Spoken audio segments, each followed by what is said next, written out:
Welcome back to another episode of Unmasking Mum, the podcast. I am your host, Annabella Sarah. I'm a mum of 5 children who all are ADHD, autistic, on the journeys, diagnosed, waiting diagnosis. We're a whole mix. If you don't know me, I thought I'd just say that just in case you're joining us on this first episode. I first realised I was ADHD about 4 years ago, but didn't actually get a diagnosis until this year. Didn't put myself forward for an assessment last year. If you want to know more about that kind of journey, you can listen to previous episodes. But today we are here to talk about 5 most common traits in mothers with ADHD from ChatGPT. So I asked ChatGPT, what are the 5 most common traits you see in mothers? And then I asked it, what are the 5 most common traits in line with the DSM-5 criteria, which is what England, I don't know about the whole of UK, but definitely England go off of when they are diagnosing people. So I thought it's quite interesting to look at both of those things because they are not necessarily the same. Okay, let's dive right in. We're going first with the 5 most common traits in mothers with ADHD. Number 1 is emotional dysregulation. It is definitely one that I massively struggle with. Feeling emotions intensely, coming on very quickly, like you can go from 0 to 100 in 60 seconds. You can be having a great morning. Like yesterday morning, I was running late, okay? I'd woken up a bit late, I hadn't prepared as much, but everything was kind of going smoothly though, even though I was running late. So I was like, oh, okay, we're having a good morning. Yeah, you know, as you do. And then within the space of about 10-15 minutes, I was sworn at, kicked at, and then my daughter, who's 2, fell over in the mud in her brand new clothing.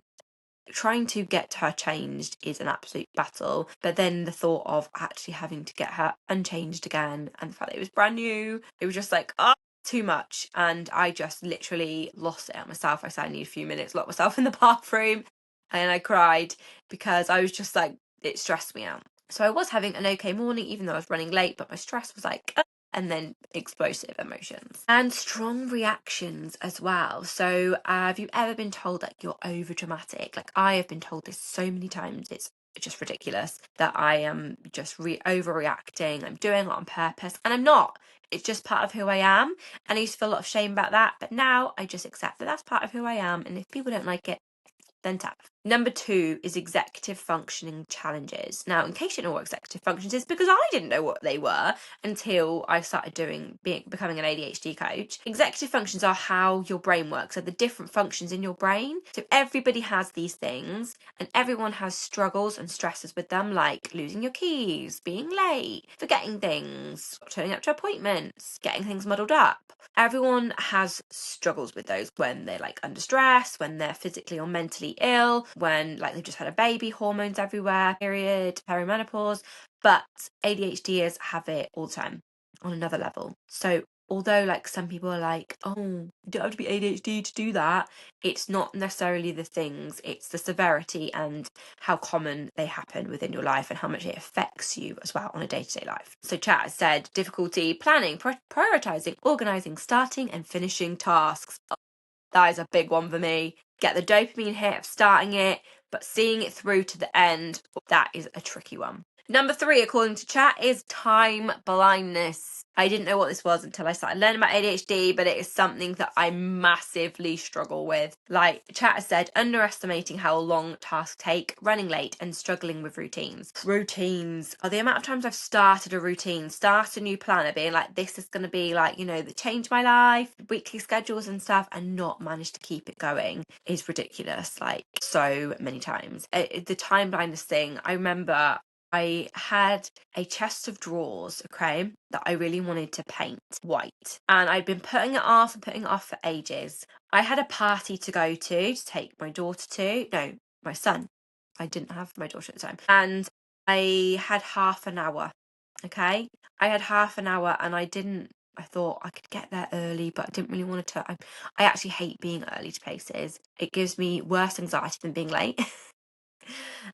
So I was like, I'm going to paint. I can do it in half an hour. I can paint a dress of drawers in half an hour. No, I was half an hour late. So yes, I feel that. Like thinking everything is 5 minutes. Thinking every journey takes 15 minutes. So I really started to work my way backwards of like, yeah, trying to plan and know that not everything takes 5 minutes. Things take longer than you think. Number 4, sensory overload. Overwhelm from noise, mess, and chaos. And I think this is probably should be number 1 for mums, I think, with ADHD, because when you're, like the other morning, for example, I got up late, the dog's barking, the kids are running around, which is making the dog bark. The radio's on, you've got the tumble dryer going, somebody's asking for a drink, and then it's a knock at the door or your phone rings or whatever, and it's just too much going on at once. Explosive. And number 5 is forgetfulness and mental fatigue. Now, I think we can all say safely that when you're a mum, generally, the mental load is a lot. So having ADHD on top of that is it's almost like you're in a losing battle. So chat said, losing things, forgetting appointments, and feeling mentally exhausted. Yay. I think chat has nailed that on the head, but I probably think that should be number 1, to be fair. But maybe they saved the best till last. I don't know about you, but the amount of emails I get from schools, and I've got 4 different schools across my 5 children, I just end up burying my head in the sand and ignoring most of them. And then I feel that I miss important things, which isn't great, really, is it? Almost missed non-school uniform day the other day. They've got 3 non-school uniform days in a row, from Fridays, in 3 weeks in a row, which I just think is absolutely mental. This time of year, we're coming up to the Christmas period, in case you're listening to this at a later date, isn't enough changing routines for our children who are neurodivergent, or any children, to be fair. It's a lot to cope with. But yeah, let's have 3 non-school uniform days. To be fair, my child whose school it is, Spencer, doesn't really mind it. He quite likes non-school uniform days. I, on the other hand, that it stresses me out. Oh, and it's not just non-school uniform day this week, it's break the rules day, so he wants to have coloured hair. Crap, I need to get that. There you go, forgetting things. I've definitely missed many appointments. I lose my keys and my phone all the time. And maybe I should do a separate episode and we talk about how we can combat these 5 things. Maybe that should be part 2 of this episode, and what I have done to make a difference, because I have made lots of changes that have made things better, but not everything 100% of the time. Okay, so now we're going on to the DSM-5 criteria. So these are aligned traits. So if you're going for a diagnosis, these are the ones that you kind of want to pick up on and share with your GP, as long as they actually resonate with you.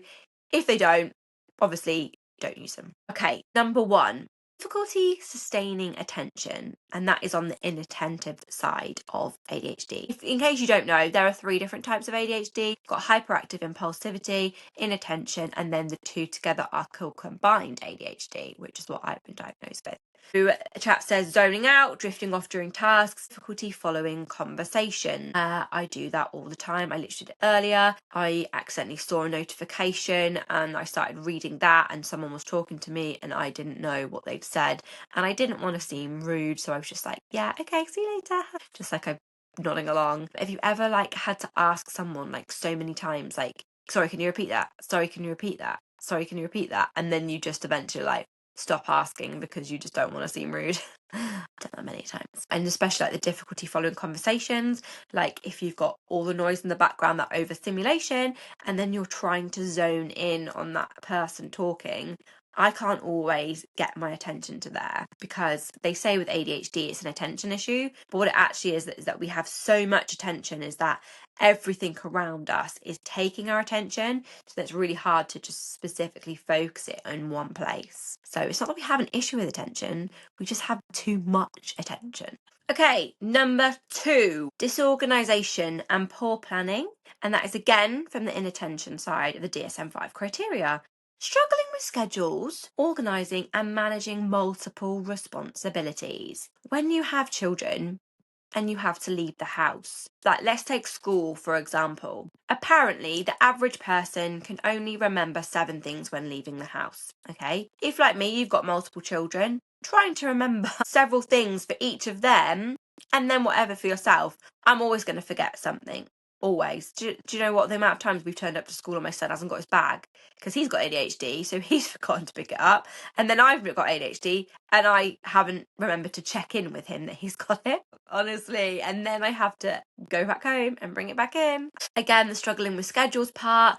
I will set a schedule, but trying to keep to a schedule. Like, I need a schedule. I need a routine, but also I need spontaneity and I need that impulsiveness of, otherwise it kind of gets boring and dull, and that's when I just physically can't keep to it. And I used to think it was something like wrong with me. I used to think it was like, why can't I do it? Why can everyone else do it and I can't? And now I understand that it's part of how my brain works, is that yes, I thrive and succeed when I have a routine, but it very quickly becomes too routine, too, what's the word? It becomes too familiar. So then I just kind of disassociate with it, I guess, and then I want to do something else and I change something up. And schedules, routine are hard. Organising in terms of my house as well. I'm not going to show you around me, but it is chaos. I am not a good, I'm not one of those cleaning ADHDers where like proper like into it. I wish I was sometimes, although I know there can be negatives to it as well. But I'm not a cleaner. I hate it. It makes me, I get bored, dull, like physical pain. And I get confused because I don't really know what products I'm using where either. I'm really lucky. My husband likes cleaning. He works for on for off, so he actually does the cleaning when he's on his days off. So I am massively lucky because I have a really supportive partner who is like actually my partner. Teamwork makes the dream work. And we still love each other most days. But yeah, there are organising systems I have put in place to make my life better. But currently, as I look around the room, I have clothes absolutely everywhere. Like, I struggle to put clothes away. Like, when I've worn them once, I am like, I just don't want to put them back in. But also, they're not dirty enough to wash. So I just put them wherever I leave them, to be fair. And my son does this as well. Multiple of my children do this. They will literally take their hats, take their coat off, take their bags off, and it's just like a little trail of where they've been. Anyone else's kids do that? I try and go with everything has a home, or lots of things have a home, but not quite everything has a home right now. So yes, my organisation systems, I have some great ones that have made a big impact, but some still need to be created and embedded into my brain so that I actually follow them and don't get bored of them. Funny.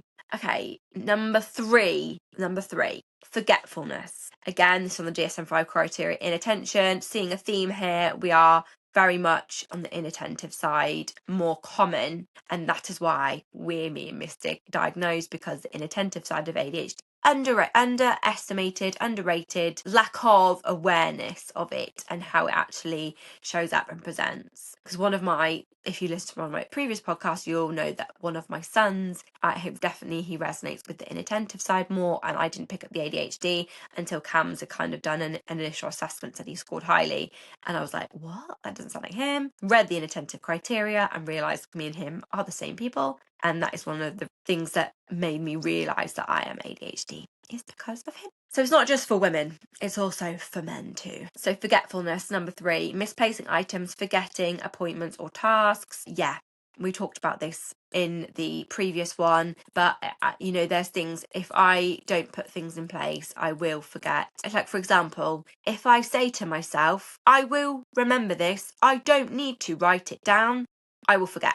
Like going to the shops, if I'm like, I need these 3 things, I try so hard to remember, I'll never come out with all 3 of them. Never. And I'll get home and be like, that's what I really needed. Probably the most important one on that list, I would have forgot. So, yes, lots of things that I have done to help me put in place. But they are ones that are huge, like actually writing things in my diary. And this is the thing, it's trial and error. Some people work better with a paper diary. I do not. I buy a planner every bloody year, and it's sat in a drawer. I know where it is, but because it's not out, I don't have an actual office anymore, because we turned our office into my son's room, and we co-sleep in here with our baby. She's not a baby anymore, she's a toddler. We're struggling with sleep. It's something I really need to crack on with and sort out, but yeah, I was going to turn like my bedroom into a bit of an office, but she goes to bed in here at night time, and yeah, I end up working the kitchen table if I'm doing work in the evening. So I have a planner, but I have nowhere to put it out. If it's out, I will use it. If it's in plain sight. If it's not, if it's in a drawer, object permanence, which is basically where you forget it exists. And that happens with friends too, just to let you know. You can literally forget friends exist. So hopefully you have understanding friends who don't mind being texted every 6 months. I guess this kind of goes with the forgetfulness, right? The object permanence. It's a really good thing to be aware of. Like, if it's not out in plain sight, you will forget about it. That's why, like, a lot of ADHDs will have like a really chaotic organization system. It's why, if you're like me, you might go, this is a really important piece of paper. I'm going to put it in this important piece of paper pile. And I just have a stack of paperwork that's important paperwork in a pile. But I know if I need to remember where it is, it's there. I'm trying to organise the filing system, but at the minute, the pile works. It's just a big pile that you need to sift through. Okay, number 4. We've got number 4 coming in. Emotional impulsivity. This is on the DSM-5 criteria on the hyperactive and impulsive side, okay? Snapping under stress. Difficulty pausing before reacting. Oof, intense emotions. Yeah, I feel all those deep in my body. And sometimes I don't even realise how I'm doing it. Like, I will come across rude. I will come across like I'm shouting. And in my head, I'm not, but I am. Like, we were in Asda and I'd done you can do like a scan as you go on an app. So I've been doing this beep, beep, beep, got to put it through the till on the self-service thing. And they were like, we need to rescan all of your items and start again. And I can't remember what I said. I said it really quickly and fast, so it looked like I was snapping, and my husband kind of looked at me. And I was like, oh, sorry, I didn't mean it like that. And she was really understanding, but it was just because I was under stress. We were under a time limit. I'd done this to save time, and it was actually causing us more time to be spent there. So I did have that initial reaction, and I didn't have any control over it. And it's something I'm coming aware of, which is then helping me to process after, but not necessarily stopping me reacting, like the pausing before reacting. That is really, really hard. But I think as long as we acknowledge what we've done, that helps to people outside, people on the outside, people who are around us, that, you know, we can kind of process and come back to it and reflect and you know, apologize for our bluntness, our rudeness, how we snap. And again, I do it with my children. Like, when I snap, because I do, like there are so many people who preach that they don't shout at their children anymore or shout around their children. Like, I very rarely shout at the kids because I know that triggers them to be even worse. But I will shout because I'm frustrated, and it's something I would love to be able to say I don't do, but I just think that would be a lie. So yes, I shout around the kids, I snap, and I get angry at things going around us. Very, very rarely at the kids, even when they do stuff that really bloody annoys. Like yesterday, I came up here and my 11-year-old child, who's autistic, ADHD, severely learning disabled, and minimally speaking, had got all 5 baskets of clean washing and thrown it all over the floor looking for something. Instead of asking for help, he just does it. He hasn't done it for a while, but I've been quite on top of the washing, and I wasn't this week. So yeah, that really upset me. And although I did shout, I wasn't angry at him, because that is, like, you know, an instant reaction when you see all your clean washing that you've done for your family of 7 and your 2 dogs and cat, and it's all over the floor. It's pretty soul destroying, especially when you hate washing as it is. Going back to the point is, yes, I will snap. Yes, I will shout around my children, but I process it in front of them, with them. So I'll say, I'm really sorry, mummy's shouting. Mummy is really stressed because of this, obviously not because of you, because of what's happening, and mummy needs this. So I will tell them what I'm feeling, why I'm feeling like it, and also what I'm going to do to help me. That's the really important bit, is that regulation, how I'm going to be able to regulate my own emotions in front of them, because I was never taught how to do that. My parents would never have been taught how to do that. This is, you know, we're breaking those generational cycles, guys. Come on, we're cycle breakers. So how can I teach my children to be able to learn to regulate their emotions? I'm the best role model. And that's what I tend to do. And number 5, the last one. Number 5 is restlessness and on-the-go feeling. DSM-5 criteria for the hyperactive impulsive side. Racing thoughts, inability to relax, constant urge to do something. Now, I will give you a perfect example. I was tired before I came to bed at 10:30. My brain, ding, instantly comes on, and I start thinking of solutions for a soundproofing issue we're having between our children's walls. So there's me on chat, messaging him or her, whoever you want to call it, about what can I use to soundproof the walls and stop that from stop the shaking and everything. It's crazy. So what can I do? And then I started looking at room dividing bunk beds that are £1,000 for the Spencer and Mila's room. And yes, I just went down a bit of a rabbit hole, and my husband's lying there, and I'm trying to talk to him and asking questions. And I know he hates it, but also I am a verbal processor, so I want to talk to someone about it, but he wants to go to sleep. And it's all one of those. Yes, racing thoughts, just constant verbal diarrhea in my brain. And I can't believe that there are actually people who don't have an inner monologue. That is mental to me, because mine never shuts up.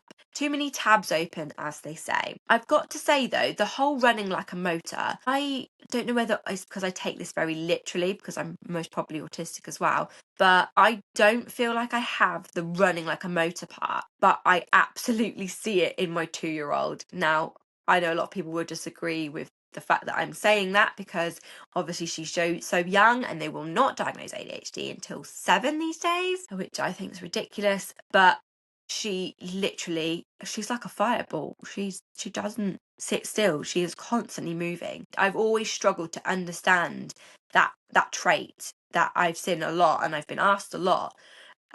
Running like a motor, like you're always on the go. And I definitely resonate internally with my brain, but I've never felt like that on the inside. I am very busy and I move a lot, but the running like a motor, I've never been able to visually see it until I had my daughter. And she's brilliant. She's brilliant. She's very free-spirited and crazy. Oh God. So that is all 5 areas from chat. Thank you for that input, mate. I know all these, but not off the top of my head. Memory is not a strong point of mine. So it's good to have those, and especially align them with the criteria. Now, if this is something that you want to do and you want to be able to go and put yourself forward for an assessment and you need some help, I have a workbook called Discover Your ADHD, and in there we have both parts of the DSM-5 criteria, so the inattentive part and the hyperactive impulsive part, and it is in a in like a little spreadsheet in the workbook. So you have the traits, you have if it resonates with you or not, and you have space to write an example from your own perspective.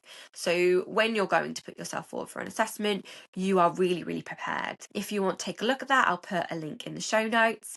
But that is it for today's session, and let me know if you would like to see another episode going over how I have combated those and what I do to help those. I have lots of small changes that I've made over the past 2-3 years that have really impacted, but I've done them in all really small steps, which is great for our ADHD brains, and lots of them do relate to those 5 areas. So let me know if that's something you want to hear more about. And please subscribe. Please share with your friends who you think might need it.